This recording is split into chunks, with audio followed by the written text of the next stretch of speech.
नमस्कार दोस्तों, मैं प्रभाकर सर और आप देख रहे हैं प्रभाकर एकेडमी यूट्यूब चैनल।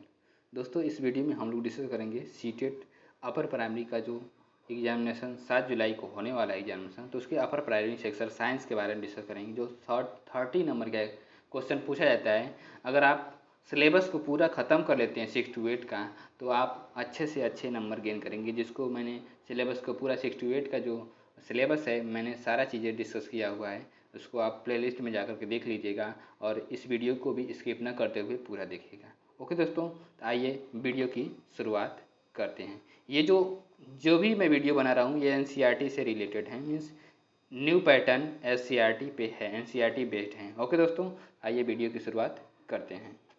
तो दोस्तों, मैं बता दूं कि पिछली क्लासेज में उर्वरक एवं खाद के बारे में डिस्कस कर लिए थे। नेक्स्ट इस क्लास में हम लोग डिस्कस करेंगे खरपतवार से सुरक्षा, और भी आगे जो पॉइंट आएंगे इन सब सारी चीज़ों को डिस्कस करते हुए चलेंगे। और ध्यान से सुनिएगा और अपने कॉन्सेप्ट को क्लियर करिएगा। ओके दोस्तों, तो क्या है खरपतवार से सुरक्षा हम कैसे करते हैं।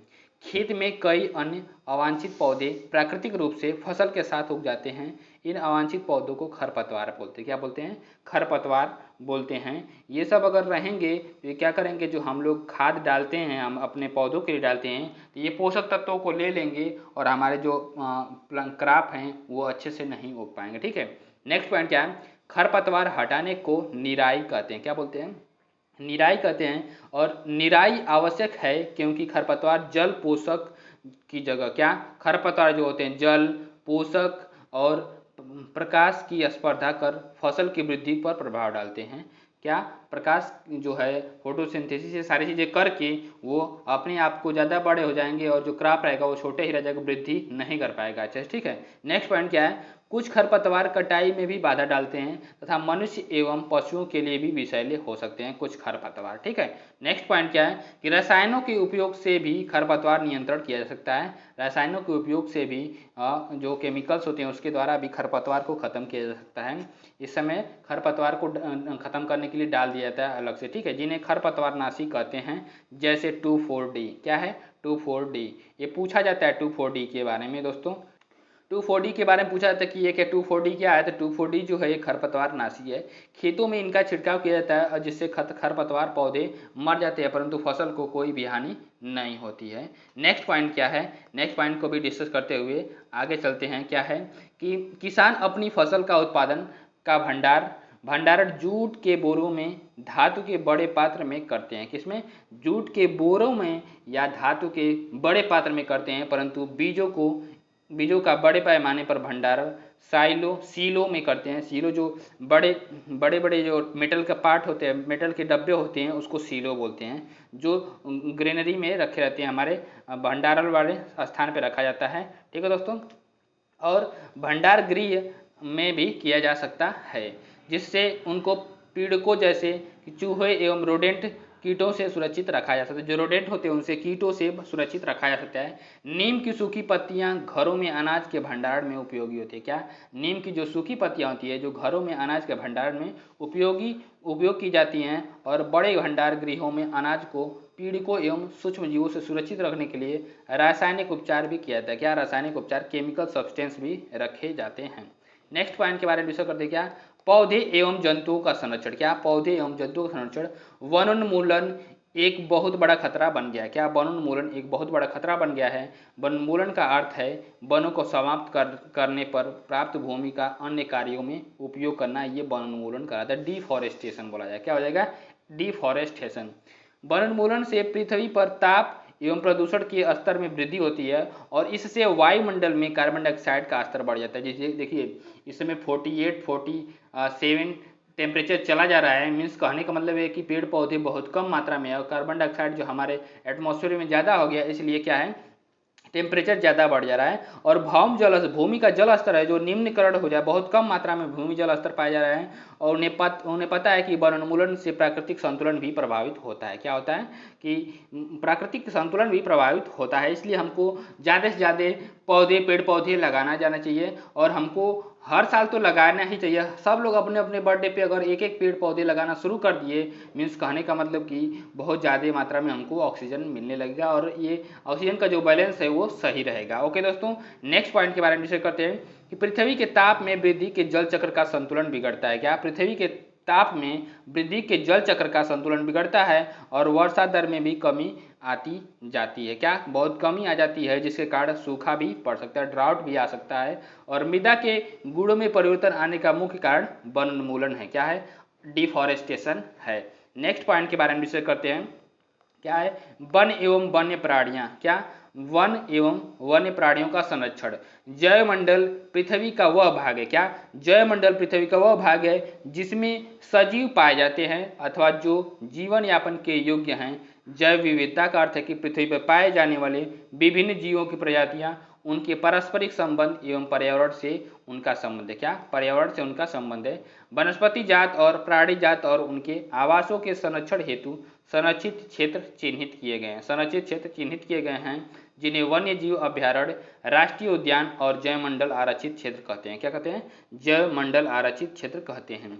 वृक्षारोपण, कृषि, चारागाह, वृक्षों की कटाई, शिकार, खाल प्राप्त करने हेतु शिकार, पोचिंग इन क्षेत्रों में निषिद्ध है। इन क्षेत्रों में निषिद्ध होती है, मतलब कि वहाँ पे ये सारी चीज़ें आप पोचिंग नहीं कर सकते हैं, शिकारों को मार नहीं सकते हैं, शिकार नहीं कर सकते हैं, जानवरों को मार नहीं सकते हैं। अब वन्य जीव अभ्यारण्य के बारे में डिस्कस करते हैं कि वन्य जीव अभ्यारण्य क्या होते हैं। वह क्षेत्र जहाँ जंतु एवं उनके आवास किसी भी प्रकार के विक्षोभ से सुरक्षित रहते हैं, मतलब कि कोई भी प्रकार का वहाँ पे पोचिंग या ये सारी चीज़ें नहीं रहेगी, उसको वन्य जीव अभ्यारण्य कहते हैं। राष्ट्रीय उद्यान क्या होता है कि वन्य जंतुओं के लिए आरक्षित क्षेत्र जहाँ वह स्वतंत्र रूप से, निर्बाध रूप से आवास एवं प्राकृतिक संसाधनों का उपयोग कर सकते हैं, उसे राष्ट्रीय उद्यान कहते हैं।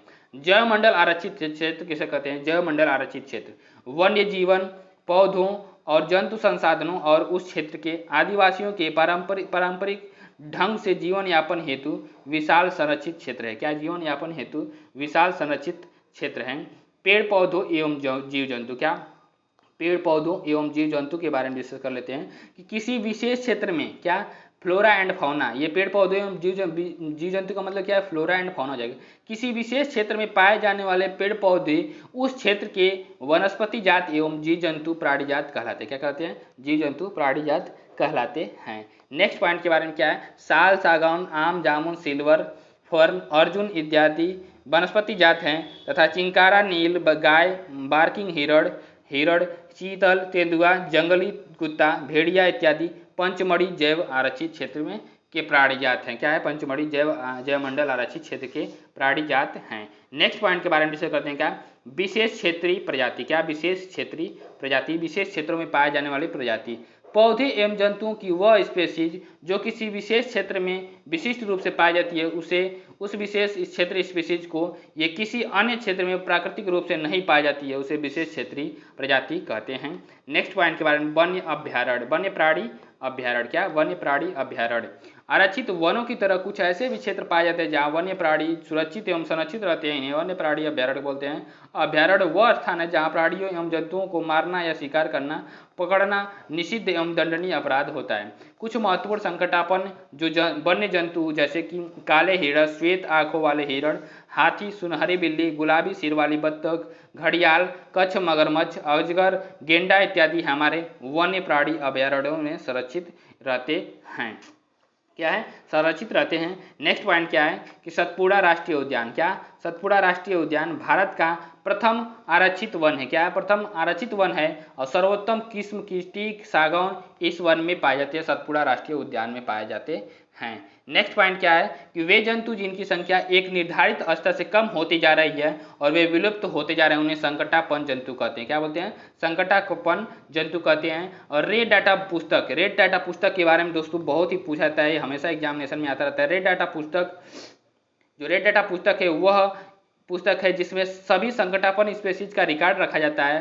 पौधों, जंतुओं और अन्य स्पेसीज के लिए अलग अलग रेड डाटा पुस्तकें हैं, अलग अलग रेड डाटा पुस्तकें हैं। ऐसे पक्षी जो उड़ करके सुदूर क्षेत्रों तक लंबी यात्रा करते हैं उन्हें प्रवासी पक्षी कहते हैं। क्या कहते हैं? प्रवासी पक्षी कहते हैं। नेक्स्ट पॉइंट, कुछ प्राकृतिक परिघटनाओं के बारे में डिस्कस करते हैं। कुछ प्राकृतिक नेचुरल फेनोमेना हैं, उनके बारे में हम लोग डिस्कस कर लेते हैं। युक्ति का उपयोग वह परीक्षण करने के लिए किया जा सकता है कि कोई वस्तु आवेशित अथवा है अथवा नहीं। इस युक्ति को विद्युतदर्शी कहते हैं। क्या कहते हैं? विद्युतदर्शी कहते हैं। किसी आवेशित वस्तु से आवेश को पृथ्वी में भेजने की प्रक्रिया को असंपर्कण कहते हैं। क्या कहते हैं? असंपर्कण कहते हैं। विद्युत धारा के किसी भी कारण से लीक होने से उत्पन्न विद्युत आघात से हमें बचने के लिए भवनों में भू संकर्पण की व्यवस्था की जाती है। क्या? भू संपर्कण की व्यवस्था की जाती है। और तड़ित चालक एक ऐसी युक्ति है जिसका उपयोग भवनों को तड़ित के प्रभाव से बचाने के लिए किया जाता है। तड़ित से बचाने के लिए किया जाता है। मीन्स जो हमारे घर हैं, जो बिल्डिंग है, उसके ऊपर एक नुकीला जो रॉड लगा दिया जाता है। रॉड को लेकर जा करके हम अपनी पृथ्वी के अंदर उसको टच करा देंगे, जिससे क्या होगा, कोई भी अगर आवेश आता है तो क्या होगा, वो पृथ्वी के अंदर चला जाएगा। ओके दोस्तों, जिससे हमारे घर जो हो जाएंगे सुरक्षित हो जाएंगे। नेक्स्ट पॉइंट के बारे में डिस्कस करते हैं। नेक्स्ट पॉइंट क्या है कि भूकंप क्या होता है, इसके बारे में हम लोग डिस्कस कर लेते हैं। भूकंप क्या होता है? अर्थक्वेक। भूकंप एक ऐसी परिघटना है जिसके बारे में भविष्यवाणी करने की क्षमता हम अभी तक विकसित नहीं कर पाए हैं। कि भूकंप कब आएगा, कैसे आएगा, ये सारी चीज़ें हम लोग नहीं कर पाएंगे। ठीक है। यह पृथ्वी की परपटी के भीतर गहराई में गड़बड़ के कारण उत्पन्न होता है। और नेक्स्ट पॉइंट क्या है कि पृथ्वी के भीतर की सबसे ऊपरी सतह में गहराई की गड़बड़ के कारण भूस्खलन आते हैं और भूकंप आते हैं। पृथ्वी की इस परत को भूपरपटी कहते हैं। क्या कहते हैं? भूपरपटी कहते हैं। पृथ्वी की यह परत एक खंड में नहीं है, यह टुकड़ों में विभाजित है और प्रत्येक टुकड़े को प्लेट कहते हैं। क्या कहते हैं? प्रत्येक टुकड़े को प्लेट कहते हैं। और ये प्लेट निरंतर गति करती रहती है। जब ये एक दूसरे से रगड़ खाती है अथवा टक्कर के कारण एक प्लेट दूसरे प्लेट से नीचे चली जाती है, तो इसके कारण भूपरपटी में विक्षोभ उत्पन्न हो जाता है और यही विक्षोभ पृथ्वी की सतह पर भूकंप के रूप में दिखाई देता है। भूकंप प्लेटों की गतियों के कारण उत्पन्न होते हैं। भूकंप में प्लेटों की गतियों के कारण उत्पन्न होता है और अतः जहां प्लेटों की सीमाएं दुर्बल क्षेत्र होती हैं, वहां भूकंप आने की संभावनाएं अधिक होती हैं। इन दुर्बल क्षेत्रों को भूकंप क्षेत्रीय अथवा अंश क्षेत्र भी कहते हैं। क्या कहते हैं? अंश क्षेत्र भी कहते हैं। नेक्स्ट पॉइंट के बारे में डिस्कस करते हैं। नेक्स्ट पॉइंट क्या है? नेक्स्ट पॉइंट है किसी भूकंप की शक्ति के परिमाण को रिक्टर पैमाने पर व्यक्त किया जाता है। रिक्टर पैमाने पर व्यक्त किया जाता है और अधिक विनाशकारी भूकंपों का रिक्टर पैमाने पर परिणाम 7 से अधिक होता है। जो अधिक भूकंप मतलब कि परिणाम जो ज़्यादा विनाशकारी होते हैं वो 7 से अधिक पीएच स्केल वाला होते हैं। मतलब कि 7 से अधिक जो उसका परिणाम रहेगा तो वो ज़्यादा विनाशकारी होगा। ठीक है दोस्तों। नेक्स्ट पॉइंट क्या है? भूकंप पृथ्वी की सतह पर उत्पन्न तरंगे उत्पन्न करते हैं और इन तरंगों को भूकंपी तरंगे कहते हैं। इन तरंगों को भूकंप लेखी नामक उपकरण द्वारा रिकॉर्ड किया जाता है। मतलब सिस्मोग्राफ से इसको रिकॉर्ड किया जाता है। वायु तथा जल प्रदूषण। क्या? वायु तथा जल का प्रदूषण, इसके बारे में डिस्कस करते हैं। कैसे वायु का प्रदूषण होता है और कैसे नहीं होता है। वायु प्रदूषण, एयर पोल्यूशन। जब वायु ऐसे अनचाहे पदार्थों के द्वारा संदूषित हो जाती है जो सजीव तथा निर्जीव दोनों के लिए हानिकारक हैं, इसे वायु प्रदूषण कहते हैं। पेट्रोल तथा डीजल जैसे ईंधनों के अपूर्ण दहन से कार्बन मोनोऑक्साइड उत्पन्न होती है। क्या? कार्बन मोनोऑक्साइड उत्पन्न होती है। यह एक विषैली गैस है। यह रुधिर में ऑक्सीजन वाहक क्षमता को घटा देती है। क्या? ऑक्सीजन वाहक क्षमता को घटा देती है। नेक्स्ट पॉइंट के बारे में डिस्कस करते हैं। सर्दियों में क्या? सर्दियों में वायुमंडल में दिखने वाले कोहरे जैसी मोटी परत याद आती है। क्या? मोटी परत होती है और यह धूम कोहरा होता है जो धुएं तथा कोहरे से बनता है। किससे? धुएं तथा कोहरे से बनता है। अन्य प्रकार के प्रदूषक क्लोरोफ्लोरोकार्बन CFC है जिनका उपयोग रेफ्रिजरेटरों, एयर कंडीशनरों तथा एरोसोल फुहार में होता है। CFC के द्वारा वायुमंडल की ओजोन परत क्षतिग्रस्त हो जाती है। क्या? वायुमंडल की ओजोन परत क्षतिग्रस्त हो जाती है। ओजोन परत सूर्य से आने वाली हानिकारक परावैंगनी किरणों से हमें बचाती है। ओजोन परत को मापने का, अभी देखिए MPPCS में आया हुआ था कि ओजोन परत को मापने की इकाई क्या है, तो डाप्सन में मापी जाती है। ओके दोस्तों, ओजोन को हम O3 से डिनोट करते हैं। O3 से डिनोट करते हैं। दोस्तों ये जो NCERT से लिया गया, हर एक एग्जामिनेशन में पूछा जाता है, इसलिए आप सीटेट के लिए NCERT ही अच्छे से पढ़िए और जो मैंने कि अच्छे से सारी चीज़ें पढ़ा दिया है। ओके दोस्तों, आइए नेक्स्ट पॉइंट के बारे में डिस्कस करते हैं। क्या? पौधा घर प्रभाव। क्या? Greenhouse effect. क्या? Greenhouse effect. ठीक है। क्या है? मेथेन, नाइट्रस ऑक्साइड तथा जलवाष्प जैसी अन्य गैसें भी इस प्रकार का योगदान है कि CO की भांति इन्हें भी पौधघर गैस कहते हैं। क्या कहते हैं? ग्रीन हाउस गैसें बोलते हैं। ठीक है। नेक्स्ट पॉइंट क्या है, बहुत से देशों ने ग्रीन हाउस गैसों के उत्सर्जन में कमी करने के लिए एक अनुबंध किया है। संयुक्त राष्ट्र सम्मेलन के अंतर्गत क्योटो प्रोटोकॉल ही एक ऐसा अनुबंध है जिस पर बहुत से देश के हस्ताक्षर किए हैं, बहुत से देश ने जाकर उस पर हस्ताक्षर किया है जिससे कि ग्रीन हाउस इफेक्ट को कम किया जा सके। नेक्स्ट पॉइंट के बारे में डिस्कस करते हैं, जल प्रदूषण क्या है, जल प्रदूषण के बारे में डिस्कस करते हैं। जल प्रदूषण क्या है, जब भी वाहित मल, विषैले रसायन, गाद आदि जैसे हानिकारक पदार्थ जल में मिल जाते हैं तो जल प्रदूषित हो जाता है, और जल को प्रदूषित करने वाले पदार्थों को जल प्रदूषक कहते हैं। क्या कहते हैं, जल प्रदूषक कहते हैं। पीने के लिए उपयुक्त जल को पेय जल कहते हैं। क्या कहते हैं, पोर्टेबल वाटर बोलते हैं। नेक्स्ट पॉइंट क्या है, संसार की 25% जनसंख्या को निरापद पेय जल नहीं मिल पाता है। निरापद मतलब कि जो क्या है कि जिसमें कोई भी वाटर, जो अच्छा वाटर नहीं मिल पाता है। संसार के 25% जनसंख्या को पोर्टेबल वाटर सही से नहीं मिल पाता है। जल को शुद्ध करने की सामान्य रासायनिक विधि क्लोरीनेशन है। क्या है, क्लोरीनेशन है। क्लोरीनेशन क्या होता है, the adding to chlorine with water to kill the germ is called chlorination. ठीक है, जल में क्लोरीन की गोलियां अथवा विरंजक चूर्ण मिलाकर के किया जाता है। क्या, विरंजक चूर्ण मिलाकर के किया जाता है। नेक्स्ट पॉइंट के बारे में डिस्कस करते हैं, तारे और सौर परिवार। क्या, तारे और सौर परिवार, star and solar system, solar family. रात्रि के आकाश में सबसे अधिक प्रदीप्त पिंड चंद्रमा है, और तारे, ग्रह, चंद्रमा तथा आकाश के बहुत सारे अन्य पिंड खगोलीय पिंड कहलाते हैं, सेलेस्टियल बॉडी कहलाते हैं। सेलेस्टियल बॉडी मतलब स्काई, आकाश में जो पिंड रहते हैं उसको सेलेस्टियल बॉडीज बोलते हैं। नेक्स्ट पॉइंट क्या है, खगोलीय पिंडों और उनसे संबंधित परिघटनाओं के अध्ययन को खगोलिकी कहा जाता है। क्या कहता है, खगोलिकी कहा जाता है। नेक्स्ट पॉइंट के बारे में डिस्कस करते हैं, चंद्रमा। चंद्रमा क्या है, चंद्रमा पूरे माह तक दिखाई देने वाले चंद्रमा की दीप्त भाग की विभिन्न आकृतियों को चंद्रमा कलाएं कहते हैं। क्या कहते हैं, चंद्रमा की कलाएं कहते हैं। और एक पूर्णिमा से दूसरी पूर्णिमा तक की अवधि 29 दिन से कुछ अधिक होती है, और बहुत से कैलेंडरों में इस अवधि को एक मास बोलते हैं। क्या बोलते हैं, एक महीना बोलते हैं। चंद्रमा पृथ्वी की परिक्रमा करता है, और पृथ्वी चंद्रमा सहित सूर्य की परिक्रमा करती है। मतलब कि चंद्रमा के साथ मिलकर के सूर्य की परिक्रमा करती है पृथ्वी। चंद्रमा पृथ्वी की एक परिक्रमा पूरी करने में एक अक्ष पर एक घूर्णन करता है, एक घूर्णन पूरा करता है। और चंद्रमा पर न तो वायुमंडल है और न ही जल है। चंद्रमा पे न ही वायुमंडल है और न ही क्या है, जल है। ठीक है दोस्तों, नेक्स्ट पॉइंट के बारे में डिस्कस करते हैं, 21 जुलाई 1969। क्या, 21 जुलाई 1969 को अमेरिका के अंतरिक्ष यात्री नील आर्मस्ट्रांग ने सबसे पहले चंद्रमा पर अपने कदम रखे हैं। उनके बाद एड्रिन चंद्रमा पर उतरे थे। अब नेक्स्ट पॉइंट के बारे में डिस्कस करते हैं, स्टार के बारे में डिस्कस करते हैं, तारे के बारे में डिस्कस करते हैं। वास्तव में तारे अपना प्रकाश उत्सर्जित करते हैं, और सूर्य भी एक तारा है। क्या है, सूर्य भी एक स्टार है। तारे सूर्य की तुलना में लाखों गुना अधिक दूर हैं। जो तारे हैं सूर्य की तुलना में लाखों गुना अधिक दूर है, इसलिए छोटे दिखाई देते हैं। सूर्य पृथ्वी से लगभग कितना है, 150 किलोमीटर, 15 करोड़ किलोमीटर दूर है। 15 करोड़ किलोमीटर दूर है। सूर्य के पश्चात दूसरा निकटतम तारा प्रॉक्सिमा सेंचुरी है। यह पूछा जाता है कि दूसरा सबसे निकटतम तारा कौन सा है, तो प्रॉक्सिमा सेंचुरी है, और इसकी दूरी लगभग कितना है कि 4 करोड़ दूर है। क्या है, 40 करोड़ दूर है, 40 करोड़ किलोमीटर दूर है।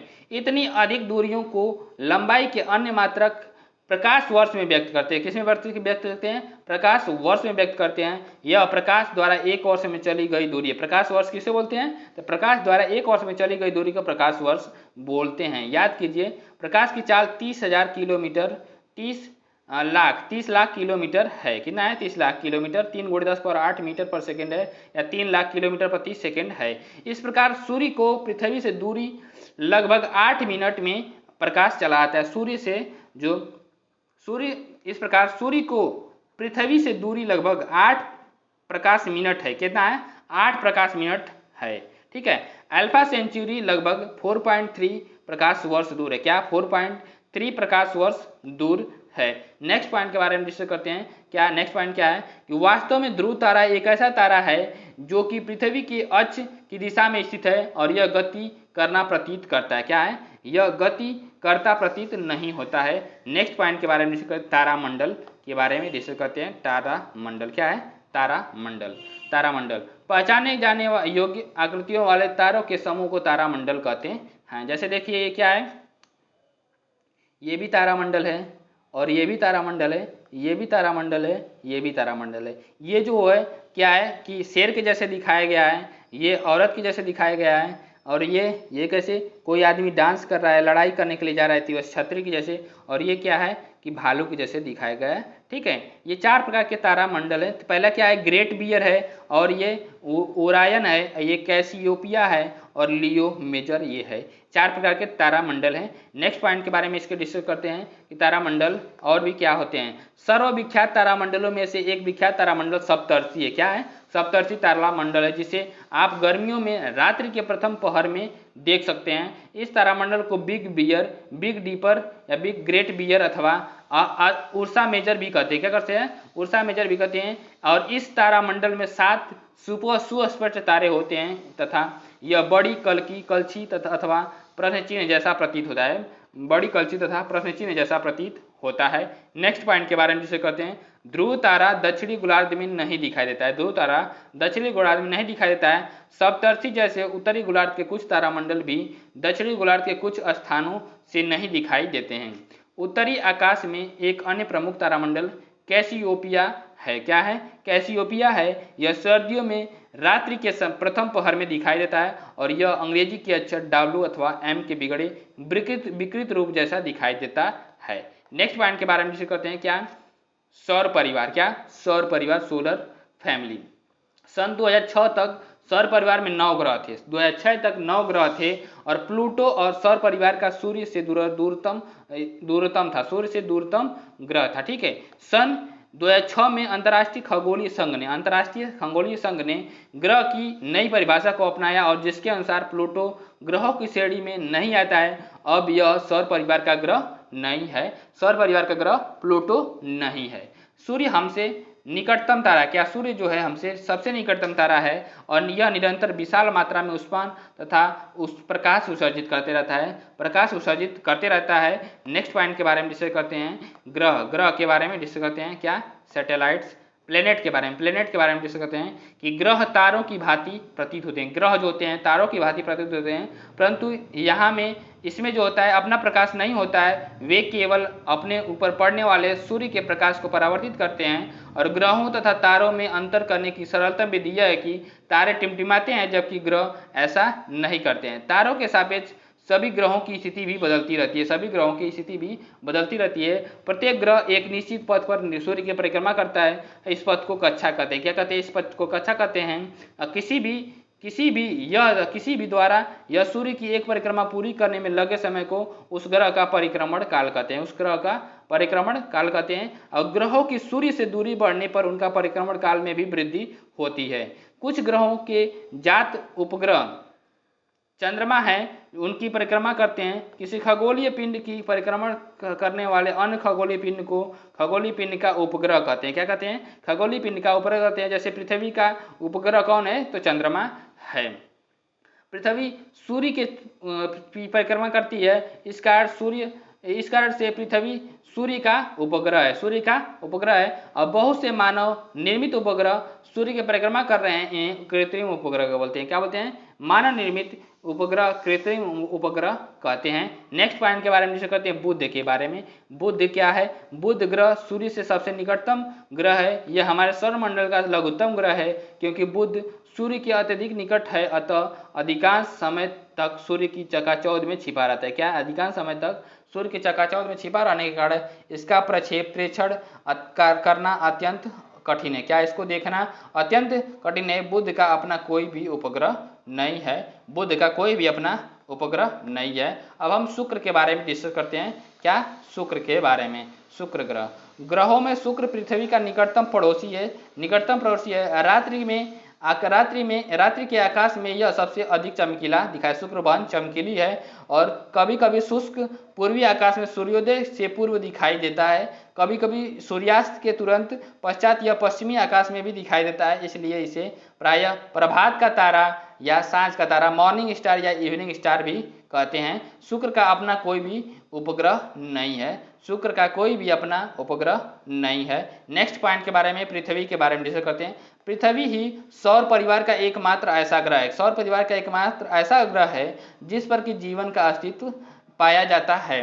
पृथ्वी पर जीवन विद्यमान होने तथा उसकी निरंतरता बनाए रखने के लिए कुछ विशिष्ट क्या होते हैं, पर्यावरणीय अवस्थाएं उत्तरदायी हैं। क्या कुछ विशिष्ट पर्यावरणीय अवस्थाएं उत्तरदायी हैं, और इनमें पृथ्वी की सूर्य से उचित दूरी होना भी सम्मिलित है। क्या तृथ्वी से सूर्य की उचित दूरी होना भी सम्मिलित है, ताकि पृथ्वी पर सही ताप, परिसर, जल की उपस्थिति, उपयुक्त वायुमंडल तथा ओजोन का आवरण बना रह सके। जब ओजोन का आवरण बना रहेगा तो आदमी आसानी से जी सकता है। ठीक है। अंतरिक्ष से देखने पर पृथ्वी के पृष्ठ पर जल तथा भूमि से प्रकाश के परावर्तित होने के कारण वह नीली हरी प्रतीत होती है। क्या होती है? नीली हरी प्रतीत होती है। पृथ्वी का घूर्णन अक्ष इसकी कक्षा के तल के लंबवत नहीं है। इसका अपने अक्ष पर झुकाव पृथ्वी पर ऋतु परिवर्तन के लिए उत्तरदायी है, और पृथ्वी का केवल एक ही उपग्रह है। पृथ्वी का केवल एक ही उपग्रह है जो कि चंद्रमा है। क्या है? चंद्रमा है। अब हम मंगल के बारे में डिस्कस करते हैं। किसके बारे में? मंगल के बारे में डिस्कस करते हैं। मंगल कि अगला ग्रह जो पृथ्वी की कक्षा के बाहर का पहला ग्रह है वह मंगल है। यह हल्का रक्ताभ प्रतीत होता है। क्या होता है? हल्का रक्ताभ प्रतीत होता है, इसलिए इस ग्रह को लाल ग्रह भी कहते हैं। मंगल के दो ग्रह प्राकृतिक उपग्रह हैं। क्या? मंगल के दो छोटे प्राकृतिक उपग्रह हैं, फोबोस और डीमोस। ठीक है। नेक्स्ट पॉइंट के बारे में करते हैं बृहस्पति।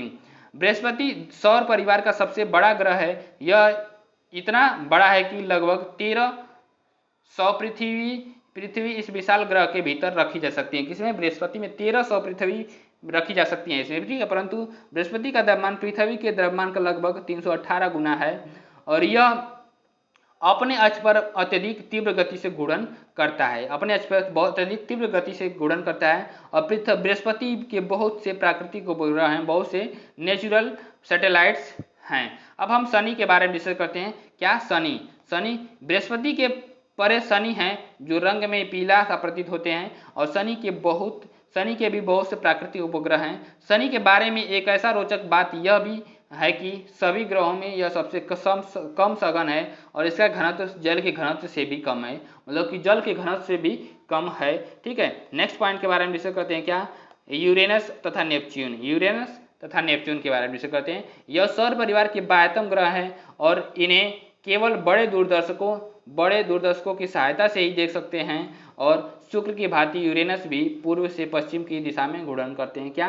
पूर्व से पश्चिम की दिशा में भी शुक्र के जैसे यूरेनस भी घूर्णन करता है। इसकी विलक्षण विशेषता इसका अत्यधिक झुका घूर्णन अक्ष है। क्या? अत्यधिक घूर्णन झुका अक्ष है। ठीक है। सौर परिवार के प्रथम चार ग्रह बुध, शुक्र, पृथ्वी तथा मंगल अन्य 4 ग्रहों की तुलना में के अत्यधिक निकट हैं। क्या है? अत्यंत निकट हैं। इन्हें आंतरिक ग्रह कहते हैं। क्या कहते हैं? इन्हें आंतरिक ग्रह कहते हैं। आंतरिक ग्रहों के बहुत कम चंद्रमा होते हैं। क्या होते हैं? आंतरिक ग्रहों के बहुत कम दूरी पर चंद्रमा होते हैं, और वे यह जो मंगल की कक्षा से बाहर हैं, जैसे बृहस्पति, शनि, यूरेनस तथा नेपच्यून, आंतरिक ग्रहों की तुलना में कहीं अधिक दूर हैं। आंतरिक इनर्ट ग्रह जो होते हैं, शुरू में 4 जो होते हैं वो इनर्ट ग्रह आंतरिक ग्रह होते हैं, और उसके बाद जो होते हैं वो बाह्य ग्रह होते हैं। इन्हें बाह्य ग्रह कहते हैं। इनके चारों ओर वलय निकाय होते हैं, और बाह्य ग्रहों की अधिक संख्या में चंद्रमा होते हैं। क्या? बाह्य ग्रहों के अधिक संख्या में चंद्रमा होते हैं, सैटेलाइट्स होते हैं। नेक्स्ट पॉइंट के बारे में करते हैं। सौर परिवार के कुछ अन्य सदस्य भी हैं।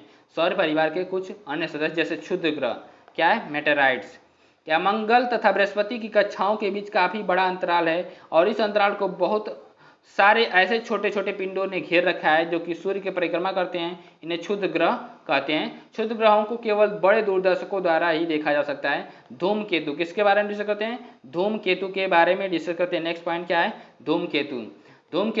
धूमकेतु भी हमारे सौर परिवार के सदस्य हैं। ये अत्यंत पर्वलीय कक्षाओं में सूर्य की परिक्रमा करते हैं, और धूमकेतु चमकीले सिर तथा लंबी पूंछ वाले होते हैं। जैसे जैसे कोई धूमकेतु सूर्य के समीप आता जाता है, इसकी पूंछ आकार में बढ़ती जाती है, और किसी धूमकेतु की पूंछ सदैव ही सूर्य से परे होती है। क्या? सूर्य से दूर होती है धूमकेतु की पूंछ। ऐसे बहुत से धूमकेतु जात हैं जो समय समय पर एक निश्चित काल अंतराल पर दृष्टिगोचर दिखाई देते हैं। हेलिका धूमकेतु एक ऐसा ही धूमकेतु है जो लगभग 76 वर्ष के अंतराल पर दिखाई देता है। क्या? 76 वर्ष के अंतराल पर दिखाई देता है। इसे सन 1986 में पिछली बार देखा गया था, अब 76 साल के बाद दिखाई देगा। उल्का तथा उल्का पिंड के बारे में डिस्कस किया। उल्काएं तथा उल्का पिंड, रात्रि के समय जब आकाश साफ होता है तथा चंद्रमा न दिखाई दे रहा है तो आप कभी भी आकाश में प्रकाश की एक चमकीली धारी सी देख सकते हैं। क्या? चमकीली धारी सी देख सकते हैं। इसे शूटिंग स्टार सा टूटता हुआ तारा कहते हैं। क्या कहते हैं? शूटिंग स्टार सा टूटता हुआ तारा कहते हैं। यद्यपि यह तारा नहीं है, इन्हें उल्का पिंड कहते हैं। क्या कहते हैं? इन्हें उल्का कहते हैं। उल्का सामान्यतः छोटे पिंड होते हैं जो यदा कदा पृथ्वी के वायुमंडल में प्रवेश कर जाते हैं। कभी कभी पृथ्वी के वायुमंडल में प्रवेश कर जाते हैं तो उसके बाद क्या होता है, कुछ उल्का आकार में इतनी बड़ी होती हैं कि पूर्णतः वाष्पित होने से पूर्व ही वे पृथ्वी पर पहुंच जाती हैं। वह पिंड जो पृथ्वी पर पहुंचता है उसे उल्का पिंड कहते हैं। क्या कहते हैं? उल्का पिंड कहते हैं। नेक्स्ट पॉइंट के बारे में डिस्कस करते हैं। क्या? कृत्रिम उपग्रह। कृत्रिम उपग्रह क्या होता है? कृत्रिम उपग्रह मानव निर्मित है। इनका प्रमोशन पृथ्वी से किया गया है और यह पृथ्वी के प्राकृतिक उपग्रह अर्थात चंद्रमा की तुलना में कहीं अधिक निकट रहकर पृथ्वी की परिक्रमा करते हैं। नेक्स्ट पॉइंट क्या है? भारत ने बहुत से कृत्रिम उपग्रहों का निर्माण तथा प्रमोशन किया है। आर्यभट्ट भारत का प्रथम उपग्रह था। आर्यभट्ट क्या था? भारत का प्रथम उपग्रह था। और कुछ अन्य भारतीय उपग्रह इनसैट, IRS, कल्पना फर्स्ट, एडुसेट आदि हैं जो क्या है? कृत्रिम उपग्रह हैं। नेक्स्ट पॉइंट के बारे में डिस्कस करते हैं। क्या? कृत्रिम उपग्रहों से बहुत से ऐसे व्यवहारिक अनुप्रयोग हैं। इनका उपयोग मौसम की भविष्यवाणी, रेडियो तथा टेलीविजन संकेतों के प्रेषण में किया जाता है। इनका उपयोग दूर संचार तथा सुदूर संवेदन के लिए भी किया जाता है। क्या? सुदूर संवेदन के लिए भी किया जाता है। नेक्स्ट पॉइंट दोस्तों, वीडियो यहीं पे एंड होती है। वीडियो को पूरा देखते हुए उसके साथ साथ लाइक, शेयर और चैनल को सब्सक्राइब भी करिएगा। दोस्तों नमस्कार, वीडियो को यहीं पे हम एंड करते हैं।